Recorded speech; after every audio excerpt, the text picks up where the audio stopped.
संतुलित आहार और कुपोषण। इस वीडियो में संतुलित आहार का महत्व, कुपोषण और उसका प्रभाव, अभावजन्य रोग, कुपोषण एवं अभावजन्य रोगों से बचाव,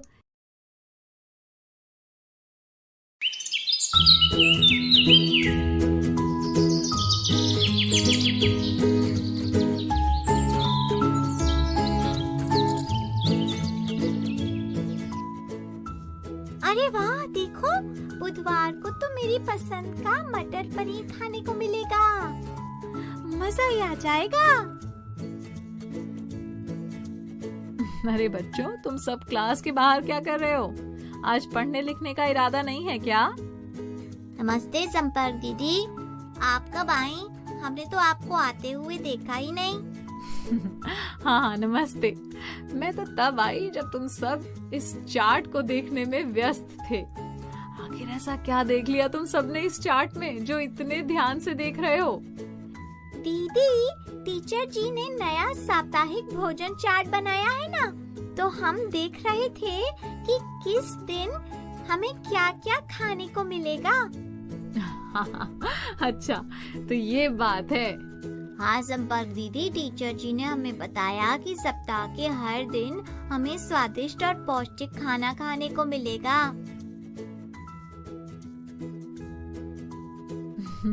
जरा मैं भी तो देखूं चार्ट में कौन कौन से व्यंजन हैं।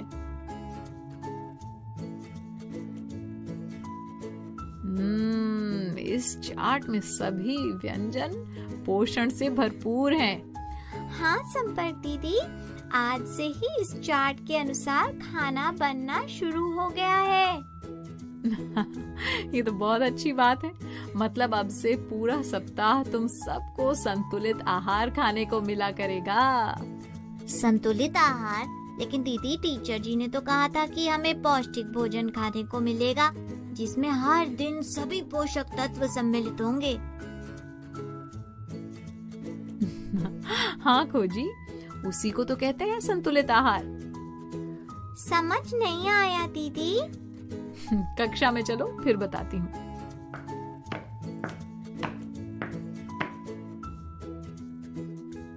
अब बताइए ना दीदी, क्या होता है ये संतुलित आहार? समझाती हूँ बच्चों। संतुलित यानी सही मात्रा और आहार यानी भोजन। तो संतुलित आहार मतलब ऐसा भोजन जिसमें सभी पोषक तत्व सही मात्रा में उपस्थित हों। अंग्रेजी में इसे बैलेंस्ड डाइट कहते हैं। तब तो संतुलित आहार खाना बहुत जरूरी है दीदी। हाँ खोजी, संतुलित आहार ही शरीर को सही पोषण देता है और शरीर में रोग प्रतिरोधक क्षमता यानी बीमारियों से लड़ने की शक्ति को बढ़ाता है, जिसके कारण हम बीमारियों से बचे रहते हैं। अरे वाह दीदी, फिर तो ये साप्ताहिक भोजन चार्ट ही नहीं, संतुलित आहार का चार्ट भी है। हाँ सवाली, बिल्कुल सही कहा। रसोई घर में कुकर की सीटी भी बज गई। लगता है चावल पक गए। एक और बात पता है बच्चों, सही पोषण के लिए भोजन को सही तरीके से पकाना और खाना भी जरूरी है। पर ऐसा क्यों दीदी? क्योंकि कुछ पोषक तत्व खाद्य पदार्थों को गलत तरीके से पकाने से और कुछ छिलकों को छीलने पर नष्ट हो जाते हैं। उदाहरण देकर समझाइए ना दीदी। बताती हूँ खोजी। जैसे विटामिन बी, विटामिन सी युक्त भोजन को पानी में डालकर आग पर पकाया जाए तो ये नष्ट हो जाते हैं, क्योंकि ये पानी में घुलने वाले विटामिन हैं। तो फिर ऐसे खाने को कैसे पकाते हैं संपर्क दीदी? बहुत अच्छा सवाल पूछा तुमने सवाली। तुम सबने देखा होगा कि कुछ सब्जियां जैसे शलजम, पालक, मशरूम आदि को बिना पानी के ही पकाया जाता है। देखा है ना? गाजर की सब्जी में भी पानी नहीं होता दीदी। हाँ संपर्क दीदी, मेरे घर में तो बिना पानी के बनी सब्जियों को सूखी सब्जी भी बोलते हैं। इन सब को इसलिए बिना पानी के पकाया जाता है ताकि इनके विटामिन नष्ट न हो, समझे ना? जी दीदी। एक बात और बच्चों, जिन फलों को छिलकों के साथ खाया जाता है जैसे सेब, अंगूर, अमरूद आदि, अगर उन फलों के छिलके उतार कर खाएं तो उनके खनिज लवण भी नष्ट हो जाते हैं। सच्ची संपर्क दीदी? हाँ सवाली, केवल फल ही नहीं, हमें सब्जियां जैसे गाजर, मूली, शलजम, खीरा आदि सलाद के रूप में कच्ची और छिलकों के साथ ही खानी चाहिए, जिससे हमें सभी विटामिन और खनिज लवण भरपूर मात्रा में मिलें और हम कुपोषण से बचे रहें, समझे? हाँ दीदी, पर ये कुपोषण क्या होता है जिससे आप बचने की बात कर रही हैं? कुपोषण मतलब कम पोषण। पोषक तत्वों से हमारे शरीर को पोषण मिलता है। अगर हम पोषक तत्वों वाला खाना न खाएं या हमारे भोजन में एक लंबे समय तक किसी विशेष पोषक तत्व की कमी रह जाए तो हमारे शरीर का शारीरिक, मानसिक और बौद्धिक विकास रुक जाता है और शरीर कुपोषित यानी पोषण रहित हो जाता है। उसे ही कुपोषण यानी मैल न्यूट्रिशन कहते हैं। अच्छा दीदी, पर दीदी हमें ये पता कैसे चलता है कि हमारे शरीर में कुपोषण है? बहुत अच्छा प्रश्न है सवाली। बच्चों, कुपोषण के कारण हमारे शरीर की वृद्धि रुक जाती है, मांसपेशियां ढीली हो जाती हैं, त्वचा पीली पड़ने लगती है और उस पर झुर्रियां पड़ने लगती हैं, हाथ पैर पतले हो जाते हैं और पेट फूल जाता है। अरे दीदी, ये कुपोषण तो हमारे शरीर के लिए बहुत ही हानिकारक है। हाँ खोजी, सही कहा। एक और बात बच्चों, कुपोषण के कारण हमें जल्दी थकान होने लगती है, चिड़चिड़ापन और घबराहट होने लगती है। कुपोषण से कमजोरी, वजन में कमी और शरीर में सूजन भी आने लगती है। अगर हमें कुपोषण हो जाए तो हमारे शरीर पर क्या प्रभाव पड़ेंगे संपर्क दीदी? बच्चों, कुपोषण के कारण तुम शारीरिक और मानसिक रूप से कमजोर हो जाओगे और बौद्धिक विकास न होने के कारण पढ़ाई में भी पिछड़ जाओगे।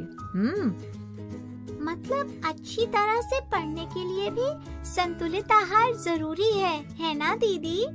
हाँ सवाली, इसके अलावा कुपोषण के कारण तुम्हारा वजन भी कम हो जाएगा, मांसपेशियां कमजोर हो जाएंगी और जब तुम बड़े हो जाओगे तो किसी भी काम को करने के लिए तुम्हारे शरीर में शक्ति की कमी हो जाएगी। कुपोषण की वजह से तुम्हें बहुत सी बीमारियां भी हो जाएंगी। कौन सी बीमारियां दीदी? जरा मुश्किल नाम है इनके, ध्यान से सुनना। एक बीमारी है मेरेस्मस। मेरे समस? अरे नहीं, मेरे पीछे बोलो। मेरेस्मस। मेरेस्मस। बिल्कुल सही खोजी। मेरेस्मस बीमारी में शरीर बहुत दुबला पतला तथा कमजोर हो जाता है और आंखें भी अंदर धंस जाती हैं। सच्ची दीदी? हाँ खोजी, दूसरी बीमारी है क्वाशरकोर। हैं? क्वाशरकोर। अब समझ आया? हाँ दीदी, अब तो अच्छे से समझ आ गया। इसमें शरीर में सूजन हो जाती है तथा हाथ पैर कमजोर और बाल भी पतले हो जाते हैं। एक बीमारी में शरीर दुबला और दूसरी में सूजन? तीसरी बीमारी है अनीमिया। इस बीमारी के बारे में तो आपने हमें बताया था ना दीदी? हाँ, मैंने बताया था। क्या तुम्हें याद है कि ये बीमारी शरीर में किस खनिज लवण की कमी से होती है? हाँ दीदी, आपने बताया था कि ये बीमारी आयरन की कमी से होती है। अरे वाह, तुम्हें तो याद है, शाबाश। बच्चों, इस बीमारी में खून की कमी के कारण नाखून सफेद पड़ जाते हैं, पैरों में सूजन हो जाती है और भूख भी कम लगती है। ये सब बीमारियां शरीर में पोषक तत्वों के अभाव के कारण होती हैं। इसलिए इन्हें अभावजन्य रोग यानी डेफिशिएंसी डिजीजेस भी कहते हैं। तो दीदी, इन बीमारियों का इलाज क्या है? बच्चों, अगर इन सब बीमारियों से बचना है तो हमें संतुलित और पौष्टिक भोजन खाना चाहिए। इसके साथ ही समय समय पर डॉक्टर के पास जाकर स्वास्थ्य की जांच भी करवाते रहना चाहिए। दीदी, डॉक्टर तो सुई लगाता है, मुझे तो बहुत डर लगता है। इंजेक्शन से तो सबको डर लगता है खोजी, लेकिन बीमारियों से बचाव के लिए टीकाकरण एक बहुत महत्वपूर्ण चिकित्सा विधि है, समझे? जी दीदी। याद रखना बच्चों, हमारा स्वास्थ्य अच्छे भोजन से ही जुड़ा होता है। मतलब अच्छा खाएंगे तो शरीर हमेशा ऊर्जावान रहेगा और हम बीमार भी नहीं होंगे। इसलिए हमें घर का बना हुआ संतुलित आहार ही खाना चाहिए। संतुलित आहार के इतने फायदे हैं और कोई जानता ही नहीं। तुम सब तो जान गए ना। हाँ संपर्क दीदी। तो फिर चलो, अब मेरे कुछ सवालों के जवाब दो। संतुलित आहार खाना हमारे लिए क्यों जरूरी है? क्योंकि संतुलित आहार में सभी पोषक तत्व सही मात्रा में होते हैं।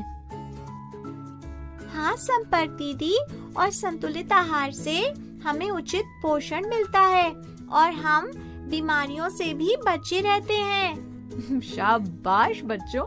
अब ये बताओ कि कुपोषण के कारण कौन कौन से रोग हो जाते हैं? सोचो जल्दी से। एक बीमारी में शरीर दुबला पतला और कमजोर हो जाता है और दूसरी बीमारी में शरीर में सूजन हो जाती है, लेकिन उनके नाम क्या थे वो याद नहीं आ रहा दीदी।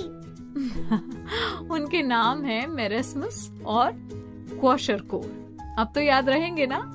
हाँ संपर्क दीदी, अब याद रहेगा मुझे। अच्छा, तो अब ये बताओ कि तुम्हारे इस साप्ताहिक भोजन चार्ट में हर दिन अलग अलग भोजन सामग्री क्यों दी गई है? तुम हर दिन एक जैसा भोजन खाओगे तो क्या होगा? दीदी, हर दिन अलग भोजन इसलिए ताकि हमें पूरे सप्ताह सारे पोषक तत्व सही मात्रा में मिलें। और अगर हम रोज एक जैसा खाना खाएंगे तो हमारे शरीर में दूसरे खाद्य पदार्थों में पाए जाने वाले पोषक तत्वों की कमी हो जाएगी, जिससे हमें कुपोषण हो जाएगा, है ना संपर्क दीदी? हाँ बच्चों, सही बताया, शाबाश। अब तुम सब संतुलित आहार और कुपोषण के बारे में सब कुछ समझ गए हो। चलो अब संपर्क भैया से मिलते हैं। मैं आया आया आया आया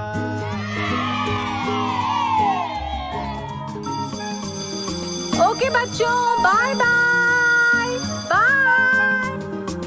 बच्चों अब मैं जाती हूँ, कल फिर मिलने आती हूँ। इंग्लिश में अब होंगी बातें, मैथ सीखेंगे हंसते गाते। पहेली किस्से और कहानी सुनना अब तुम मेरी जुबानी। बात पड़ी है सीधी सीधी, मैं हूँ आपकी संपर्क दीदी। संपर्क फाउंडेशन।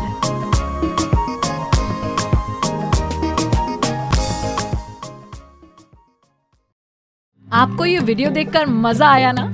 अगर आप इस वीडियो से संबंधित अन्य संसाधन जैसे कि अन्य वीडियो, गतिविधियां, क्विज इत्यादि देखना चाहते हैं तो अभी डाउनलोड करें संपर्क स्मार्ट शाला मोबाइल एप्लीकेशन। और हाँ, अगर आपको ये वीडियो अच्छा लगा हो तो इसे जरूर लाइक करें। और भी नए नए वीडियोस देखने के लिए सब्सक्राइब बटन पर क्लिक करना न भूलें। मिलते हैं बहुत जल्द YouTube और संपर्क स्मार्ट शाला ऐप पर।